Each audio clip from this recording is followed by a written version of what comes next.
नमस्कार. हिंदुस्थान कोशा विचार मंथन मी डॉक्टर उदय निरगुडकर या विशेष मालिकेच्या आजच्या भागामध्ये मी हर्षद वैद्य आपल्या सर्वांचं मनपूर्वक स्वागत करतो.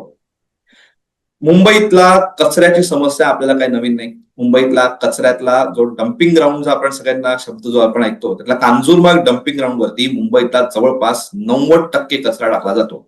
ती त्याची प्रक्रिया पण होते, पण त्या प्रक्रियेने जे सगळे काय दुष्परिणाम जे आहेत, जे आरोग्यावरचे असतील, पर्यावरणावरचे असतील, आजूबाजूच्या लोकांना जो त्रास होतो, या सगळ्याच गोष्टींचे परिणाम हे भीषण आहेत. आणि हे निरीक्षण आमचं नाहीये, हे निरीक्षण उच्च न्यायालयाच्या 2 न्यायमूर्तींनी नोंदवलेलं आहे. या सगळ्या व्यवस्थापनातल्या त्रुटी असतील, याच्यामध्ये होणाऱ्या गोष्टींचे काय जे भीषण परिणाम असतील, या सगळ्या गोष्टी या उच्च न्यायालयाच्या न्यायाधीशांनी अधोरेखित केल्या आहेत आणि त्याच्यामुळेच याच्यावरती चर्चा करणं आज गरजेचं बनलंय. हा मुंबईकरांच्या आरोग्याचा प्रश्न आहे, आपला प्रश्न आहे. त्यामुळे आजची चर्चा त्याच्यावरतीच आणि त्यासाठी आज आपल्यासोबत उपस्थित आहेत उदय निरगुडकर सर. सर, आपलं मनपूर्वक स्वागत. नमस्कार. सर, माझा पहिलाच प्रश्न तुम्हाला असा आहे की कांजूरमार्गचं काय असेल, देवनारचं असेल, आधी मुलुंडचं डम्पिंग ग्राउंड होतं. डम्पिंग ग्राउंडचा प्रश्न हा काही नवीन नाही, परंतु आज आपण ज्या विषयावरती बोलतोय त्या विषयाची सुरुवात कशी झाली याच्याबद्दल आम्हाला सांगा. आज आपण जी चर्चा सुरुवात कशी झाली तरी सांगतोच, पण आज चर्चा करतो याचं कारण माननीय उच्च न्यायालयाचे 2 वरिष्ठ न्यायमूर्ती हे त्या डम्पिंग ग्राउंडला त्यांनी व्हिजिट केली आणि त्यानंतर अक्षरशः त्यांचेही डोळे उघडले, त्यांनाही एक वेगळा पर्स्पेक्टिव्ह मिळाला.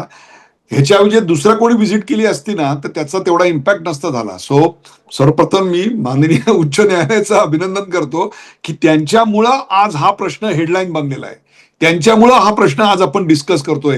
अन्यथा अनेक वर्ष फक्त याविषयी एक टिकमार्क केल्यासारखी चर्चा होत असते, परंतु कृतीच्या बाबतीत मात्र आपण उदासीन असतो.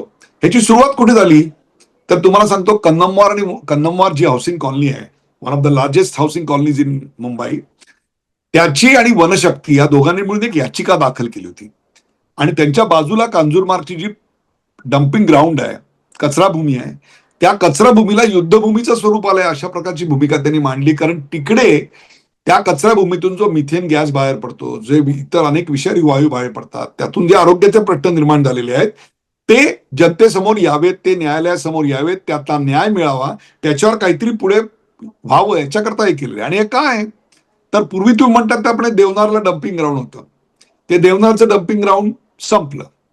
मग त्याचा पर्याय काय तर आपण माननीय न्यायालयाच्या परवानगीने त्यांच्या आदेशानुसार कांजूरमार्ग भांडूप या इथे तो डम्पिंग ग्राउंड आणलं. आता मुंबईचा 10,000 टन एवढा रोज कचरा निर्माण होतो आणि त्यातला 90% कचरा हा या डम्पिंग ग्राउंडवरच टाकला जातो. आणि हा 2003 साली सुरू झाला, तेव्हाच तो 15 ते 20 वर्षात त्याचं आयुष्य संपलेलं असेल याची जाणीव झालेली होती.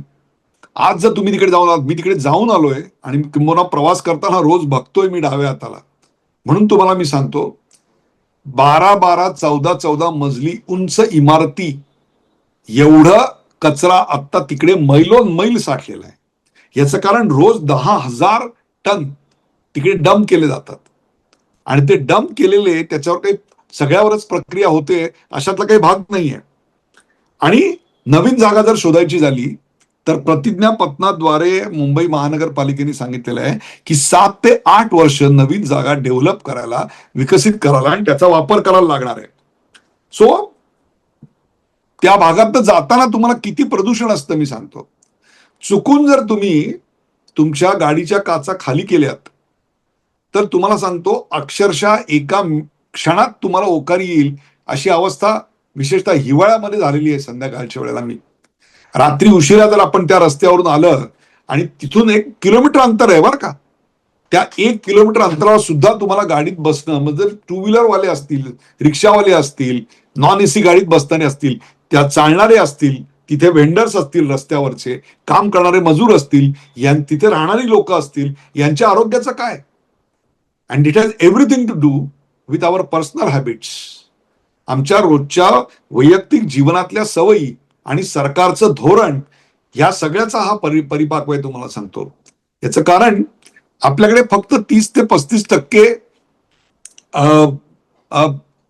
कलेक्शन होतं गार्बेजचं आणि बाकीचं गार्बेज जे आहे, कचरा जो आहे तो कुठे जातो तर तो पाण्यात, गटारात आणि गटारातून समुद्रात आणि समुद्रातून पुन्हा आपल्याकडे. आणि दुसरी गोष्ट तो रस्त्यावर पडतो आणि त्याच्यामुळे अत्यंत भीषण असे रोग पसरतात.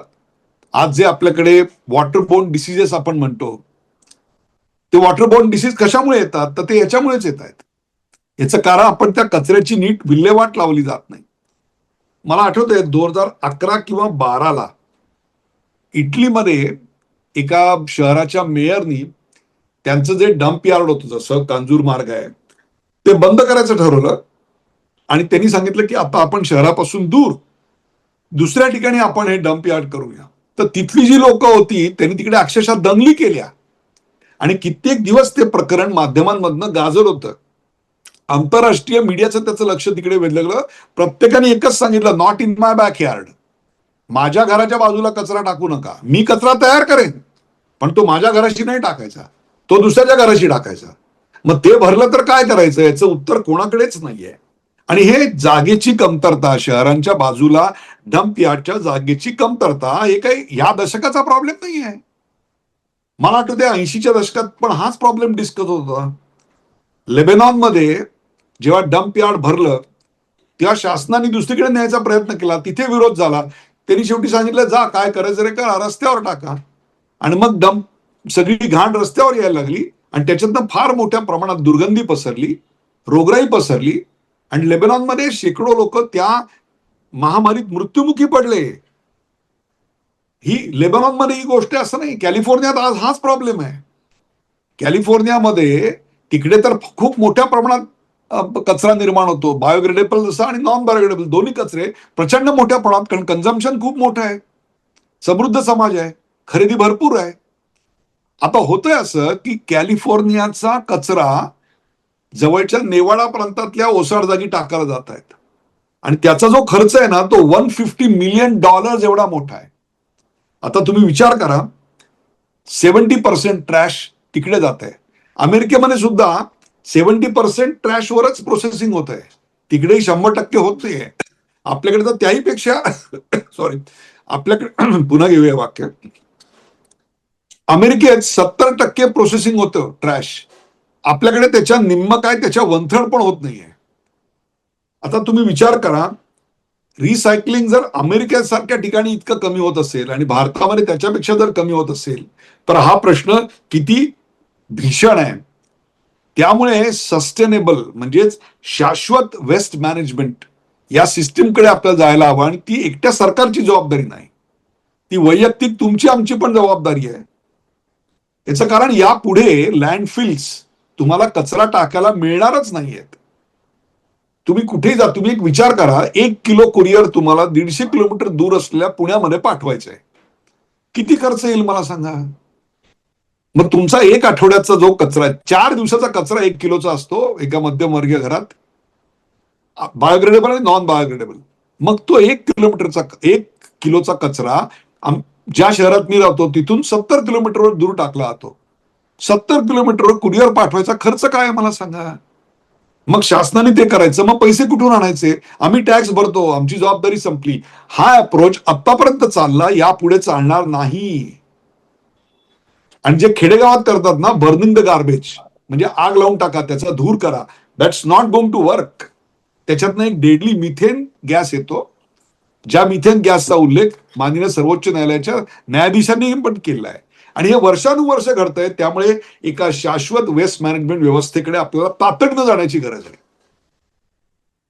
तर तुम्ही आता म्हटलात की सगळ्या जगामध्येच, जगालाच या सगळ्या गोष्टींनी ग्रासल्या आहेत. तर तुम्ही वेस्ट मॅनेजमेंटचा मुद्दा जो म्हणला तर मी पुढच्या प्रश्नाकडे येणारच आहे. पण तत्पूर्वी मला तुम्हाला असं विचारायचं आहे की तुम्ही म्हटलात की जगामध्ये ही सगळीकडे समस्या आहे, पण जगामध्ये ही समस्या वैयक्तिक पातळीवरती बघितली जाते का सरकारची म्हणून बघितली जाते का दोघांची म्हणून बघितली जाते, कशा पद्धतीने बघितली जाते? दोघांची म्हणून बघितली जाते. तुमच्या वैयक्तिक सवयी पण बदलायला लागतात आणि सरकारची धोरणं पण बदलायला लागतात. आणि मुळात पहिली गोष्ट, कचऱ्याकडे तुम्ही आपत्ती म्हणून न बघता संपत्ती म्हणून पाहिलं पाहिजे आणि त्याच्याकडे समस्या म्हणून न बघता उत्तर म्हणून पाहिलं पाहिजे. आज पाणी पाहिजे असतं आपल्याला, बॉटल वॉटर, आपण प्लॅस्टिकची बाटली विकत घेतो, त्या बाटलीचं पुढे काय होतं, ती कुठे टाकतो, का टाकतो, कशी टाकतो, त्याची विल्हेवाट कशी होते, ती रिसायकल होते का, ही व्यवस्था जोपर्यंत निर्माण होत नाही ना, आणि आपण लाखो बाटल्या दिवसाला कंझ्युम करतो आणि मग त्यांनी समुद्राचा तळ गाठतात, मग तो पुन्हा आपल्या अंगावर येतो. Now this cannot go on on and on, कारण आपल्याकडे ती जागा उरलेली नाही आता संपूर्ण जगभर. त्यामुळे recycling is a big business, आणि या कचऱ्याला आपल्याकडे एक ऍसेट म्हणून समजलं गेलंय परदेशामध्ये. तुम्हाला अगदी उदाहरणाशी सांगतो मी तुम्हाला.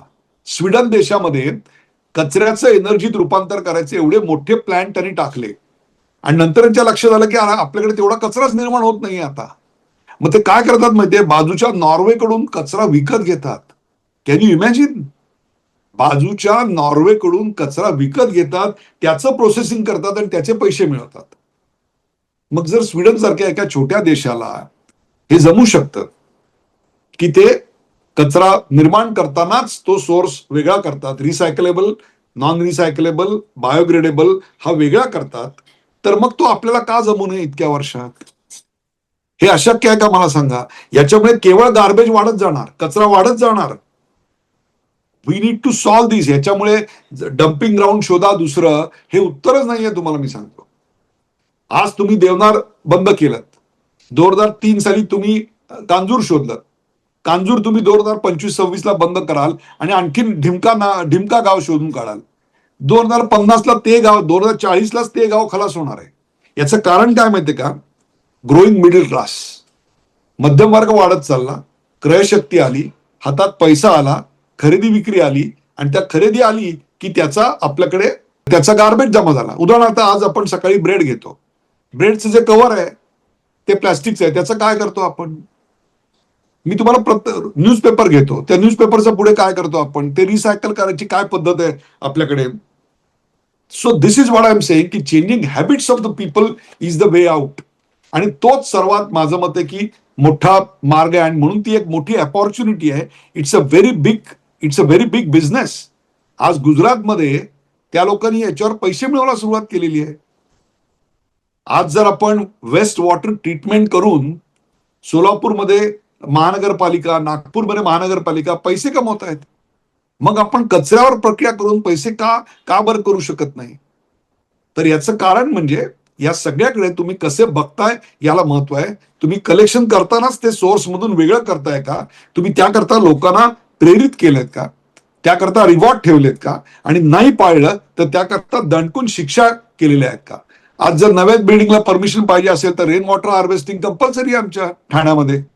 इतर अनेक शहरात तसंच असेल मला वाटतं. मग जर रेन वॉटर हार्वेस्टिंग कंपल्सरी करू शकता, तर मग छोट्या जागेत तुमचं स्वतःचं बायोग्रेडेबल वेस्ट तिकडेच टाका आणि त्यातून खत निर्मिती करा. हे आपण कंपल्सरी का बरं करू शकत नाही? आपण संपूर्ण नगर रचना याचा फेरविचार करायची गरज आलेली आहे. आम्ही फक्त टॅक्सेस भरतो म्हणून आमची जबाबदारी संपली, हे असं करून यापुढे चालणार नाहीये. तुम्ही घरातला कचरा देताना जर बायोग्रेडेबल आणि नॉन बायोग्रेडेबल एकत्र करून दिला, तो if you mix it then you can't fix it. पुन्हा एकदा सांगतो, if you mix it you can't fix it. आता काही लोक असंही त्याच्यावर मुद्दा काढतील की आम्ही सेपरेट करतो, परंतु महानगरपालिका घेताना ट्रकमध्ये मात्र एकत्र करत असते. This is what I am saying, the next cycle need to improve. लोक इम्प्रूव्ह झाली, आता त्याचं कलेक्शन इम्प्रूव्ह करा, कलेक्शन नंतर डिस्ट्रीब्युशन इम्प्रूव्ह करा, डिस्ट्रीब्युशन नंतर प्रोसेसिंग इम्प्रूव्ह करा. टप्प्याटप्प्यानं हे जायला लागणार आहे. याचं कारण एकट्या मुंबईचा मी अभ्यास करत होतो आता, तुम्ही आम्हाला विषय आज सकाळी सांगितल्यानंतर, 3.5 ते 4.25 हजार कोटी रुपये. मी पुन्हा एकदा आकडा सांगतोय, 3.5 ते 4.25 हजार कोटी रुपये आम्ही फक्त गार्बेज प्रोसेसिंग आणि कलेक्शनवर खर्च करतोय, कचरा भूमीवर खर्च करतोय. आणि त्यातनं मिळतंय काय? 3.5 हजार कोटी रुपये टाकतो, त्यातनं वेस्ट जनरेट होत आहे, आणि त्या वेस्ट मधून आज पोल्युशन जनरेट होत आहे. आणि हे मी म्हणत नाहीये, माननीय सर्वोच्च न्यायालय, माननीय उच्च न्यायालय पण तेच म्हणतंय. त्यामुळे या सगळ्याकडे, आणि इथे हे बरं आहे जरा तरी, आपण ग्रामीण भागामध्ये किती स्वच्छ हवा आहे, किती मोकळ्या म्हणतो. मला सांगा, आज एफएमसीजी प्रोडक्ट जी आहेत ना, त्याचा जो खप आहे, तुमचा शॅम्पू असेल, आणखीन काय सगळ्या गोष्टी आहेत त्या, याचा खप शहरांपेक्षा ग्रामीण भागात जास्त आहे. मग तिकडे याच्या विल्हेवाटीची काय व्यवस्था आहे? मी अनेक ठिकाणी पाहिलं, लाकडाच्या ऐवजी ते चूल पेटवायला प्लास्टिकचा वापर करतायत, आणि त्यातनं निर्माण होणारा वायू हा तुम्हाला कॅन्सरस आहे, याची जाणीव सुद्धा नाहीये. त्यामुळे ग्रामीण भागामध्ये सुद्धा याचं प्रशिक्षण याची व्यवस्था, विल्हेवाटीची व्यवस्था, हे सगळं निर्माण झालं पाहिजे. त्यामुळे इंडिव्हिज्युअल हॅबिट्स या शहरामध्ये आणि ग्रामीण भागात अगदी छोट्या गोष्टी आहेत. खरेदीला भाजी आणायला जाताना स्वतःची कापडी पिशवी घेऊन जाणं, इथून जरी सुरुवात केलीत ना तरी 50% प्लास्टिक पिशव्यांचा खपच कमी होईल. स्वतःच्या घरात अगदी कुंडीत बाजूला जर कंपोस्टिंग केलं तर स्वतःच्या घरातलं जे काही खरकटं असेल, भाज्या चिरलेल्या असतील, देठं असतील, त्याच्यापासून तुम्ही काही करू शकता. आणि ही जर बदललेली जीवनशैली तुम्हाला घेता येत नसेल ना तर तुम्ही उद्याच्या 22व्या शतकातल्या ग्लोबलाइज वर्ल्डमध्ये जगायला नालायक आहात, तुम्हाला सांगतो. इतक्या परखडपणे सांगायची गोष्ट आहे. याचं कारण, उद्या मुंबई महानगरपालिका नवीन जागा शोधेल. ती नवीन जागा 15 वर्षात पुन्हा भरून जाणार आहे. मग ती नवीन जागा ज्याच्या शेजारी आहे तो आंदोलन, मग तिथले आमदार रस्त्यावर, मग तो आमदार आणि हा आमदार यांची हाणामारी होणार आहे. याच्याने समस्या सुटणार नाहीये, एक लक्षात ठेवा. याच्याकडे वेस्ट नाही तर ट्रेजर म्हणून बघितलं पाहिजे. ही आपत्ती नाही तर ही संपत्ती आहे, आणि समस्या नाही तर ही एक आपल्याला पैसे मिळवायची फार मोठी संधी आहे. ही एक व्यवस्था आहे, ती आपण जिंकलीच पाहिजे. सर, कचऱ्याचा प्रश्न याच्याबद्दल फार कोणी बोलत नाही. जे बोलतात ते फक्त वरवरचं बोलतात, पण त्याच्याबद्दल कुठलंही सस्टेनेबल, जे शाश्वत ज्याच्याबद्दलचा उपाय आहे त्याच्याबद्दल कुणीच चर्चा करत नाही. आणि तीच चर्चा आज आपण आजच्या मुलाखतीमधनं केली. एक छोट्या पद्धतीने आपण त्याची ओळख करून घेण्याचा प्रयत्न केला. आपण ती समस्येची आज जाणीव तरी झाली, आणि ती समस्या जाणीव झाली की नक्कीच त्याच्यावरती मार्ग शोधला जाईल, हा विश्वास ह्याच्यातनं व्यक्त करतो. आणि तुम्ही आम्हाला आमच्या प्रश्नांना उत्तरं दिलीत आणि हा विषय आम्हाला समजावून सांगितला, याबद्दल हिंदुस्थान पोस्टतर्फे आपले मनःपूर्वक आभार. धन्यवाद. तर हा होता कचऱ्याचा प्रश्न. या मुंबईत सारख्या शहरामध्ये हा कचऱ्याचा प्रश्न आहे असं नाही, आसपास सगळ्या महानगरांमध्ये हा प्रश्न आहे. आज मुंबईला ही समस्या आहे, याच उद्या सगळ्याच महानगरांना येणार आहे, आणि पुढे संपूर्ण भारतालाही येणार आहे. कारण आपण संपूर्ण भारत म्हणून प्रचंड पद्धतीने, प्रचंड वेगाने आपण विस्तारतोय, आपण वाढतोय. तशी ही समस्या अशाच वेगाने वाढत जाणार आहे. त्यामुळे आत्ताच जर त्याच्यावरती आपण उपाय शोधले तरच आपण त्याच्यामुळे पुढच्या गोष्टींना आपण न्याय देऊ शकू. त्यामुळे आजच जाणीव आपल्याला झाली पाहिजे, आणि तीच जाणीव आमच्या या आजच्या मुलाखतीत आम्ही करण्याचा प्रयत्न केला. ही मुलाखत तुम्हाला कशी वाटली कमेंट बॉक्समध्ये नक्की सांगा, आणि असेच माहितीपूर्ण व्हिडिओज बघण्यासाठी हिंदुस्थान पोस्ट युट्यूब चॅनलला सबस्क्राईब करा, आणि फेसबुक पेजला लाईक, फॉलो करायला विसरू नका. धन्यवाद.